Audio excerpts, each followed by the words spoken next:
Сәлем достар, сіздермен бірге қысқаша кино. Осы видеода сіздерге Человек-невидимка фильмін қысқаша айтып беретін болам. Достар, видео басталмас бұрын арнаға тіркеліп лайк басып кетіңізші. Бұл сіз үшін бір-ақ секунд, ал мен үшін 50 000 оқырманға алып баратын жол. Фильмнің басында Сесилия ұйқыдан оянады. Жайменен төсектен тұрып, матрасты көтерді. Төсектің астында ұйықтататын дәрі бар екен. Және күйеуі Адрианға қарап, оның ұйықтап жатқанына көзін жеткізеді. Ал сосын киімдер тұрған шкафқа барады. Бұл жерге алдын ала құжаттары мен басқа да заттарын сөмкеге тығып қойған екен. Заттарының барлығын алып, жатын бөлмеге келді. Камераны күйеуіне қаратты. Енді ол күйеуінің не істеп жатқан телефон арқылы бақылай алады. Төменге түскеннен кейін Сесилия камера мен сигнализацияны тоқтан ажыратады.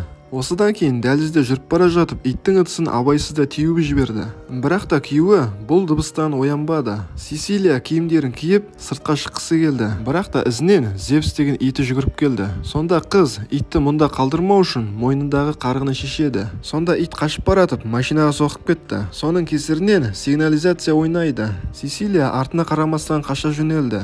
Сосын қоршаудан да өтеді. Қолындағы жарық шамды қосып, орман арқылы машина жүретін жерге де келді. Ал осы жерде Сесилияны алып кетуге әпкесі Эмили келу керек. Осылайша әпкесінің машинасына Сесилия отырғанда күйеуі келіп терезесін сындырады. Және әйелін ұстап ешқайда кетпе дейді. Бірақ та Эмили машинаны оталдырып, Эдрианды артта қалдырады. Арада 2 апта өтті. Сесилия полиция детективі Джеймстің үйінде. Және Джеймстің Сидни деген кішкентай қызы бар. Сесилияда үлкен стресстің кесірінен неврозы жарылған.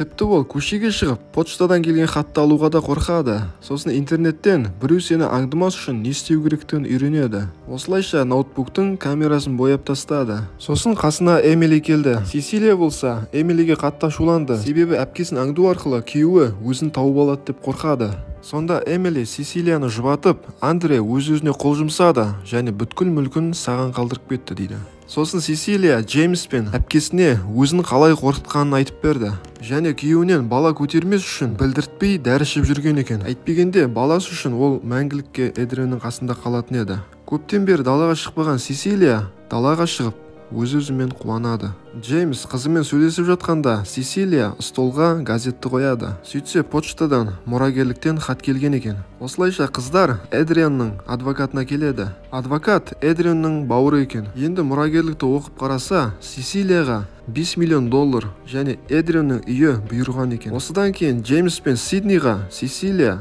тосын сый дайындайды.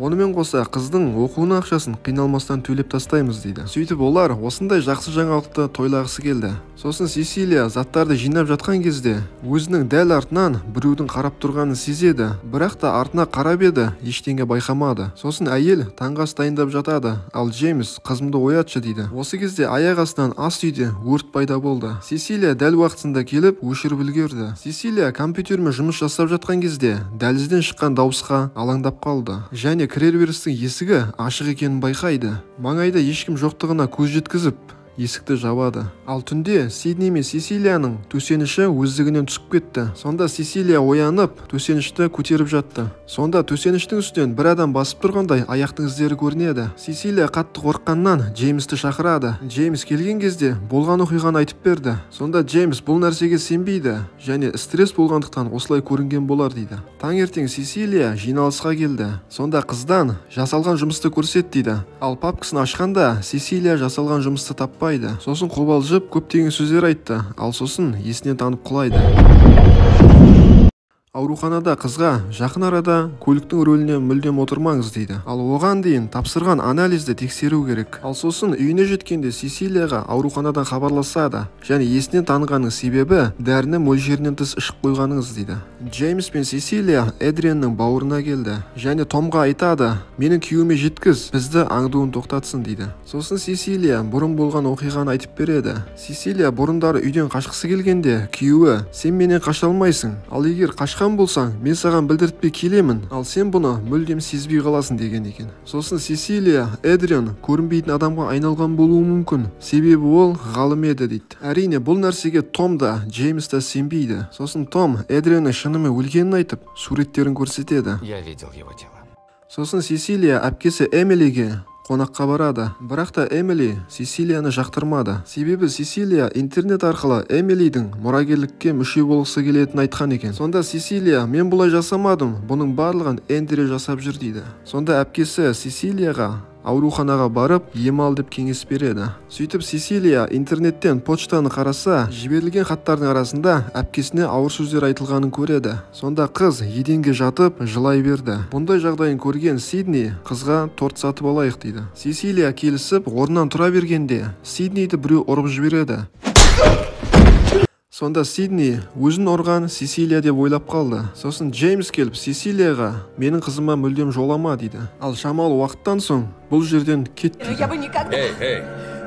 Сесилия қолына пышақ алды және жан-жаққа кофені төгіп еденге отырады.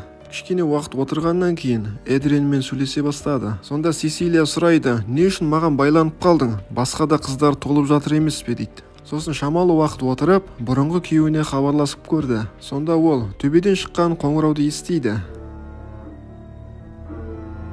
Сосын ол зәңгі арқылы шатырға шығады. Ал сосын тағы да Эдрианге хабарласып, телефонды тауып алды. Телефонда Сидни мен Сесилияның ұйықтап жатқандағы суреттері бар, ал қасында жиналыс кезінде таппаған папкасы бар екен. Ал шамалы уақыттан кейін телефонға тосын сый деп жазылған хат келеді. Сосын ол төменге қарап тұрып ақ түсті красканы құйып жібереді. Және дәл алдынан бір адамның кескіні байқалды.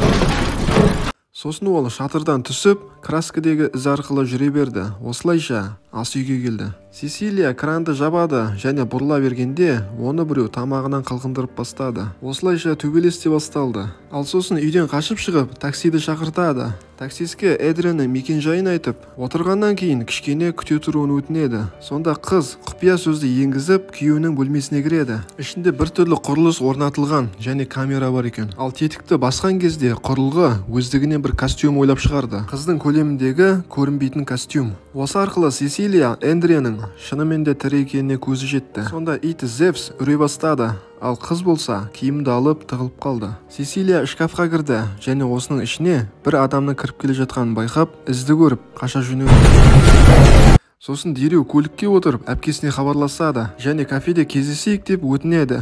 Сонда әпкесі келіп Сесилияның әңгімесін тыңдайды. Сонда Сесилия әпкесіне Эндрюдің көрінбейтін костюм ойлап шығарғанын айтады. Осы кезде аяқ астынан пышақ көтеріліп, әпкесін бауыздап тастайды және пышақ болса дереу Сесилияның қолына келді. Осылайша сырт көзге қарағанда әпкесін Сесилия өлтіргендей болды. Осыдан кейін қызды жындыханаға алып барып, кроватқа байлап тастады. Ал келесі күні тергеу жұмыстары жүргізілді. Сонда Сесилия Джеймсқа: мен қазір ештеңе айта алмаймын, себебі Эдриан дәл қасымызда барлығын тыңдап отыр дейді. Ал сәлден кейін дәрігер Сесилияның жүкті екенін айтты. Ал келесі күні оған Том келеді және Сесилияның мұрагерліктен айылып қалғанын айтады. Сесилия ашуланып, Томды балағаттай бастады. Ал Том болса балағат сөздердің барлығын тыңдап болып, Сесилияға: егер де сен баланың өмірін сақтап, күйеуіңе қайтып келетін болсаң, осы бір бәлкеттен арыласың дейді. Сонымен қоса Том Сесилияның бала көтертпейтін таблетка қабылдап жүргенін күйеуінің де білетінін айтты. Сол үшін де күйеуі дәрілерді ауыстырып қойған екен. Соның кесірінен Сесилия бала көтеріп қойған. Сонда қыз құжаттарды жерге лақтырады. Осы сәтті пайдаланып қолына қаламсап алды. Ал түнде Сесилия өз-өзіне қол жұмсағысы келді. Осылайша қолын тілейін деп жатқанда күйеуі келіп құтқарады. Ал сол кезде күйеуіне қолындағыны аямай тығып жіберді. Бөлмеге күзетші келді және көрінбейтін адамды байқап, оны тоқтатқысы келді. Бірақ та көрінбейтін адам шокермен күзетшіні ұйықтатып тастады. Осыдан кейін көрінбейтін адам дәліздегі барлық күзетшілерді өлтіріп тастады. Сесилия көрінбейтін адамның ізінен жүгіре бастады. Оның костюмінде ақау болған себепті кей кездері көрініп қалады. Сосын көрінбейтін адам Сесилияны қылғындырып, егер келіспейтін болсаң, Сидниді өлтіретін болам дейді. Сосын Сесилия Джеймсті үйіне бара жатыр. Онымен қоса хабарласып, Сиднидің өмірі қауіпті екенін айтқысы келді. Көрінбейтін адам Сидниді қорқытады, ал сосын Джеймспен төбелесе бастады. Осы кезде Сесилия келді және өрт сөндіргішпен көрінбейтін адамның бейнесін көріп қойды. Сосын бірнеше рет атып, оны өлтіреді. Джеймс өз-өзіне келе бастады, ал Сесилия көрінбейтін адамның маскасын шешіп қараса, бұл Том екен. Осыдан кейін полицейлер жертөледен қол-аяғы байланған Эдрианны тауып алады. Сонда Джеймс Эдрианды өзінің бауыры Томның құрбанына айналған екен дейді. Сесилия болса келіспейді. Бұның барлығы Эдрионның ойлап тапқан жоспары дейді. Осыдан кейін Сесилия күйеуіне хабарласып, кездесейік дейді. Осылайша қыз Эдрионға келеді. Сонда күйеуі әйеліне әдемі сөздер айтып, екеуі дастарханға отырады. Сесилия алдын ала тыңдайтын құрылғы тағып алған. Осылайша Джеймс Сесилияны тыңдап және бақылап отыр. Сонда Сесилия күйеуіне сенің барлық нәрсеге қатысың бар екенін мойындашы дейді. Бірақ та Эдрион келіспейді. Менің ешқандай қатысым жоқ дейді. Сонда Сесилия жылап, егер сен мойындайтын болсаң, мен саған қайтып келемін дейді. Осы кезде күйеуі тосын сый деген сөзді айтады.